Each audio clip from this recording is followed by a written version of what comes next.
සුබ දවසක්.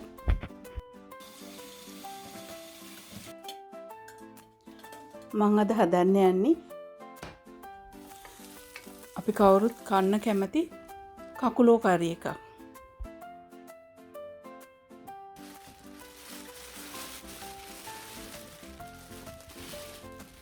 ඒකට මම සුපර් මාකට් එකට ගිහලා කකුලෝ දෙන්නෙක් අරගත්තා. මේ විදිහට තමයි සුපර් මාකට් එකේ කකුලෝ පැක් කරලා රබර් බෑන්ඩ් දාලා ලෑස්ති කරලා තිබුණේ. මේ ක්‍රමයට කළාම ගන්න කෙනාටත් පහසුයි. ඒ වගේම වැඩිත් පිළිවෙලක් තියෙනවා.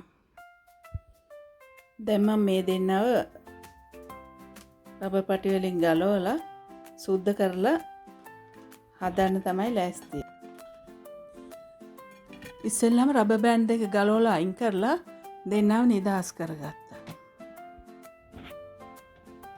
ඊළඟට ලොකු අඬු දෙකත් හොදනකොට කරදර හින්දා ඒ දෙකත් ගලවලා පැත්තකින් තියාගත්තා. ඊට පස්සේ කකුල වගේ ඇඟේ තියෙන කට්ට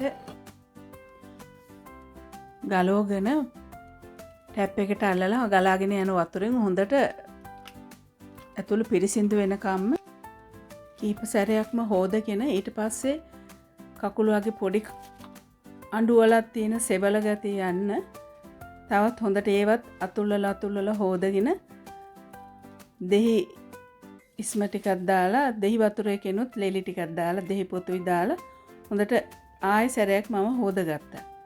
ඒ විදිහට හොදගෙන ඉවර වෙලා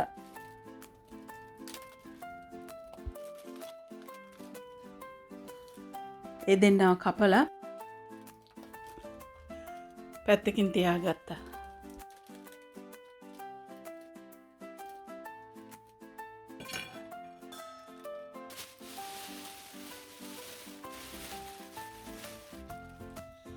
ඉස්සර මම පුංචි කාලේ අපේ අම්මා කකුල සුද්ධ කරනවා බලන්න හරි ආසයි.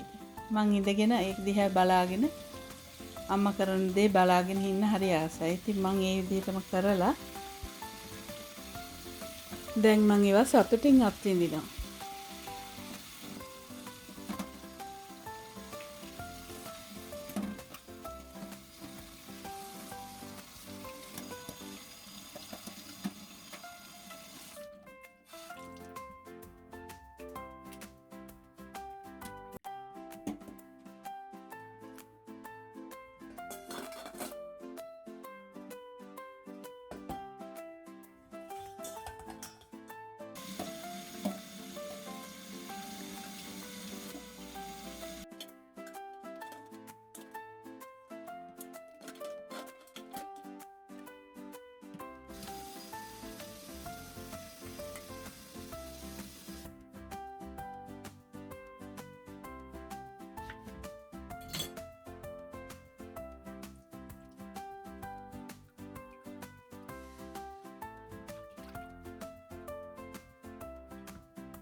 දැන් කටුවෙන් ඇඟ වෙන් කරගෙන හොඳට සෝදලා සෙවල ගතිය යන්නත් එක්ක දෙහි ඉස්මයි පොතුයි දෙකම දාලා ආයෙත් සේදුව.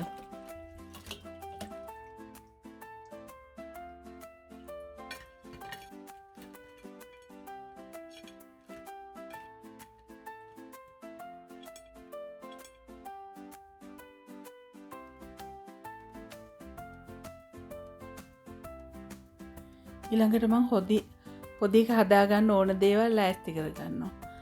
මේකට මං සුපර් මාකට් එකකින් ගෙනාවා රම්පේ, කරපිංචා, සේර,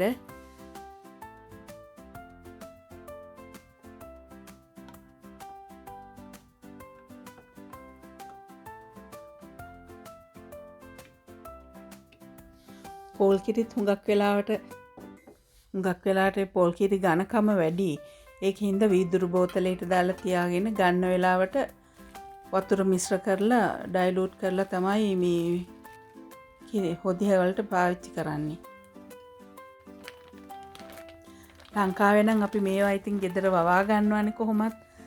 මෙහි ඉතින් ප්‍රීස් කරපුවා තමයි හුඟක් වෙලාට සේරයි රම්පෙයි හම්බෙන්නේ. කරපිංචා නම් තියෙනවා ෆ්‍රෙෂ් ඒවාම තියෙන ගන්න තියෙනවා. රසත් හැබැයි වෙනසක් නෑ. ඒ විදිහටම රසත් තියෙනවා ඉතින්.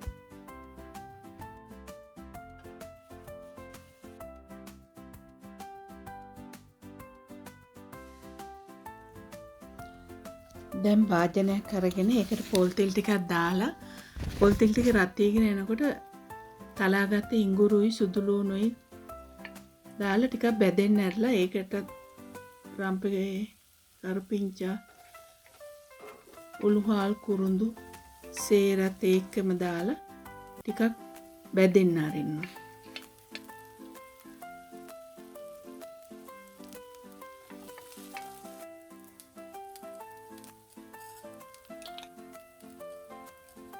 ඊට පස්සේ ඒකටම මිරිස් කුඩු තේ හැන්දකුයි ගම්බිරිස් තේ හැඳි භාගිකුයි එකතු කරලා ටිකක් වෙලා බැදෙන්න ඇරලා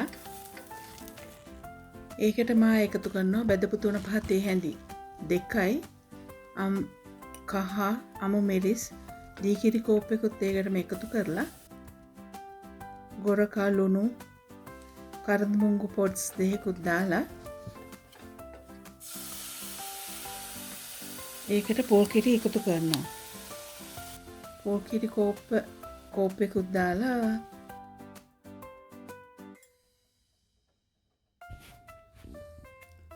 හොදගත්ත කකුලු ටික ඒකට එකතු කරනවා. සමහරු ගොරක වෙනුවට තක්කාලි දානවා. ඒ වුණාට තක්කාලි වලට වැඩිය ගොරක දාපුවාම තමයි හොදියේ රස උඩ ඉස්මතු වෙලා දැනෙන්නේ. මම ඉස්සෙල්ලාම කිරි කෝප්පයක් දැම්මා. ඊට පස්සේ මගේ භාජනයේ පොඩි නිසා කකුළු ටික වැහෙන්න ඕන හින්දා මම තව කිරි කෝප්පයක් දැම්මා. ඊට පස්සේ කිරි එක උතුරගෙන එනකොට මිටි කිරි කෝප්ප භාගයක් එකතු කළා.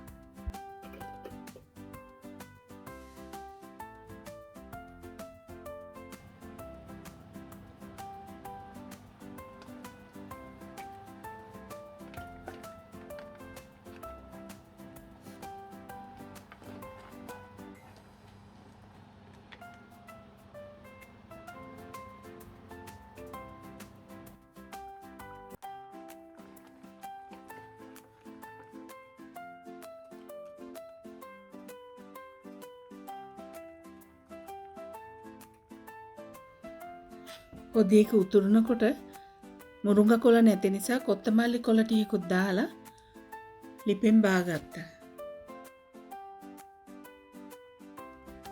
ඉතින් එහෙම තමයි රසම රස කකුළු හොද්ද මං හැදුවේ. ඉතින් ඔයාලත් මේ විදිහට කකුළු හොද්ද හදලා බලලා කමෙන්ට් එකක් දාන්නකෝ. ඊළඟ වීඩියෝ එකකින් ආයෙ ඉක්මනට හම්බෙන්නම්. ස්තුතියි වීඩියෝ එක බලුවට.